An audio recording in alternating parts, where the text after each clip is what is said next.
Bismillahirrahmanirrahim. Assalamualaikum warahmatullahi wabarakatuh.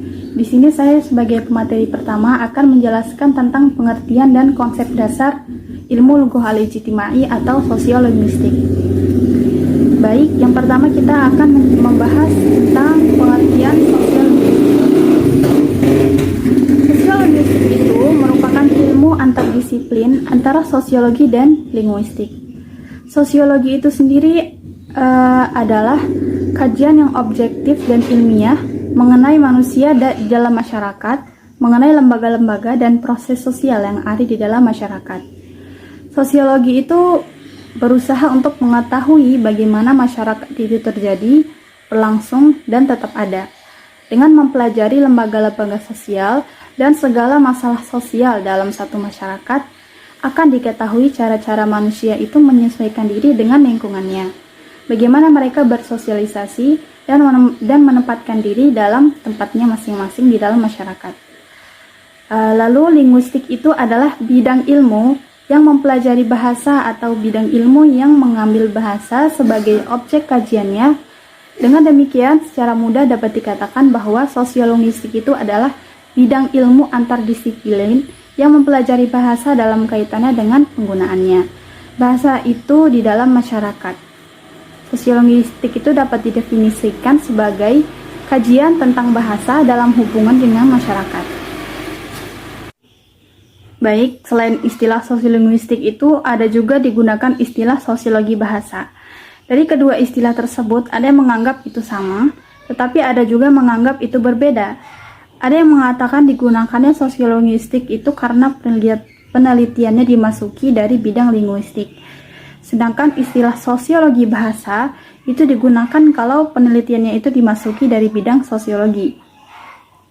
Fishman dalam mengkaji masalah ini menggunakan judul sosiolinguistik, kemudian menggantinya dengan sosiologi bahasa. Artikel yang ditulis Fishman dalam Giorgioli memang membahas sosiolinguistik di dalam membahas sosiolinguistik di bawah judul sosiologi bahasa. Dikatakannya bahwa ilmu ini meneliti interaksi antara dua aspek tingkah laku manusia, yaitu penggunaan bahasa dan organisasi tingkah laku sosial. Fishman mengatakan kajian sosiolinguistik itu lebih bersifat kualitatif, sedangkan kajian sosiologi bahasa itu bersifat kuantitatif. Jadi sosiolinguistik itu lebih berhubungan dengan perincian-perincian penggunaan bahasa yang sebenarnya itu seperti deskripsi pola-pola pemakaian bahasa atau dialek dalam bidang tertentu. Pilihan pemakaian bahasa atau dialek tertentu yang dilakukan penutur, topik, dan latar pembicaraan.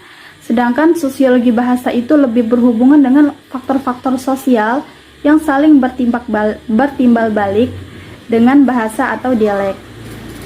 Baik teman-teman, kita beralih ke pembahasan kedua, yaitu konsep dasar sosiolinguistik.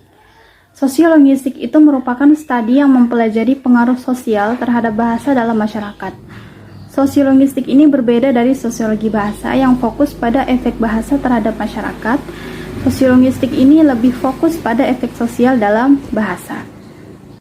Baik teman-teman, perlu diketahui bahwa studi sosiolinguistik ini sangat luas, namun terdapat beberapa konsep dasar dalam sosiolinguistik, yaitu yang pertama, komunitas berbicara.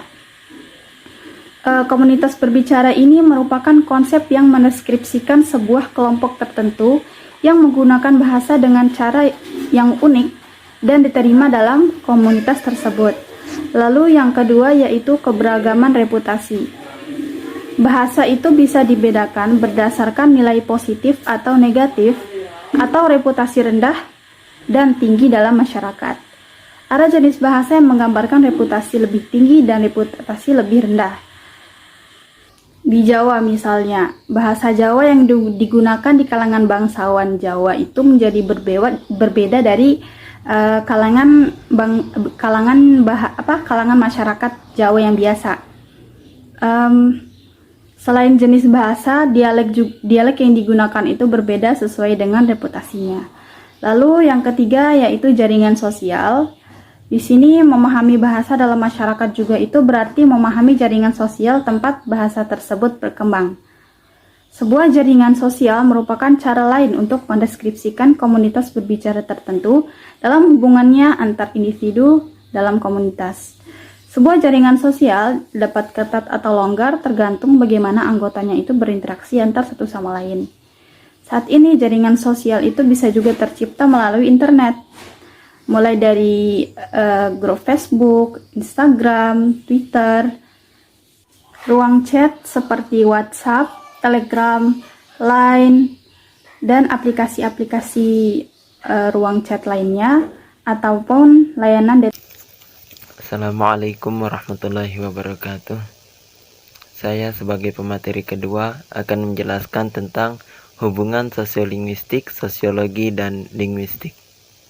Ilmu sosiolinguistik memegang peranan penting dalam dunia pendidikan, sebab sosiolinguistik mengembangkan suatu disiplin ilmu yang baru, membentuk aspek yang baru dari kehidupan berbahasa suatu masyarakat atau suatu kelompok masyarakat yang berbeda. Suatu disiplin ilmu yang memperhitungkan makna utama, gejala sosial, dan pengaruh timbal baliknya maupun perkembangannya di dalam bahasa itu sendiri. Dalam ilmu bahasa terdapat ketentuan mengenai objek sosiolinguistik yang berbeda. Pendapat V.M. Zermunsky menyatakan bahwa penelitian mengenai perbedaan bahasa dari aspek sosial harus didasarkan pada penelitian sinkronis dan diakronis. Menurut O.S. Akhmanova berpendapat bahwa sosiolinguistik adalah bagian dari bahasa yang menyelidiki hubungan kausal atau timbal balik antara bahasa dan gejala-gejala dalam kehidupan sosial. Kemudian, menurut pendapat R. Gross dan A. Neubert, hubungan timbal balik antara bahasa dan masyarakat dapat ditinjau dari aspek, yaitu aspek sosiolinguistik maupun aspek sosiologi bahasa. Yang pertama termasuk bidang linguistik, sedangkan yang kedua termasuk pada bidang sosiologi, seperti yang telah dijelaskan oleh pemateri pertama. Kemudian, ilmu sosiolinguistik dapat menawarkan banyak hal kepada ilmu sosiologi. Berikut ini beberapa kriteria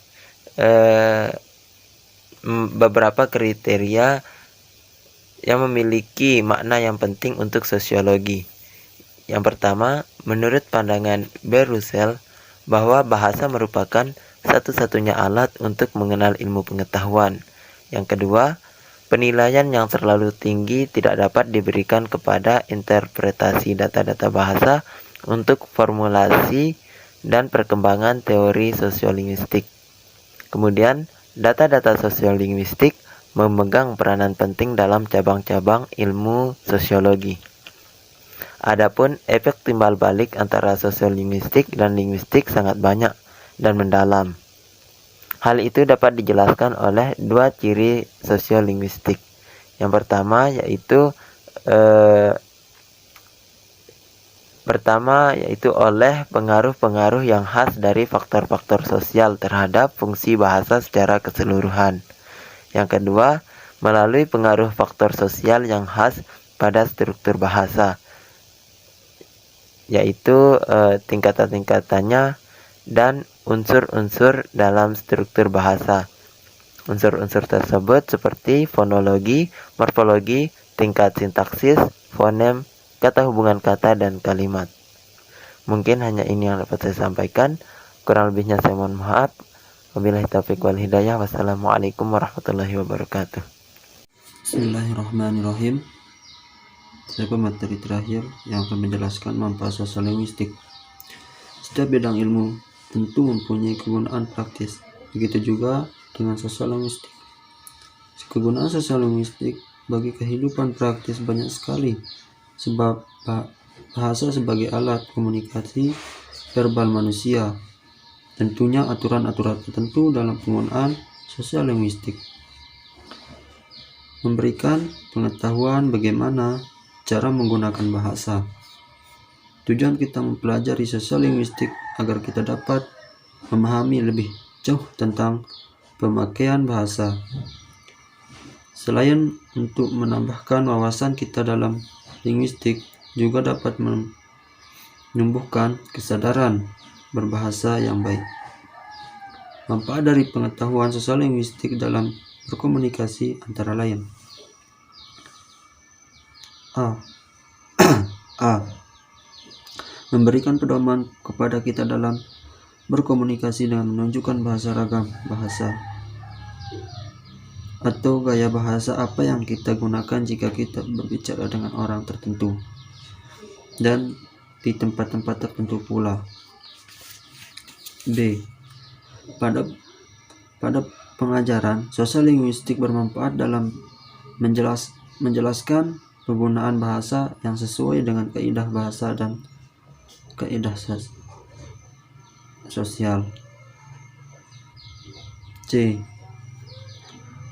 Sosiolinguistik juga dapat memberikan sumbangan dalam mengatasi ketegangan politik akibat persoalan pemilihan bahasa nasional di negara-negara multilingual. Di negara-negara multilingual seperti Indonesia, Malaysia, Singapura, India, muncul masalah-masalah politis sehubungan dengan pemilihan bahasa. Untuk keperluan menjelaskan administrasi kenegaraan dapat menimbulkan ketegangan politik dan ada kemungkinan berlanjut menjadi bentrok fisik. Sekian dari saya. Assalamualaikum warahmatullahi wabarakatuh.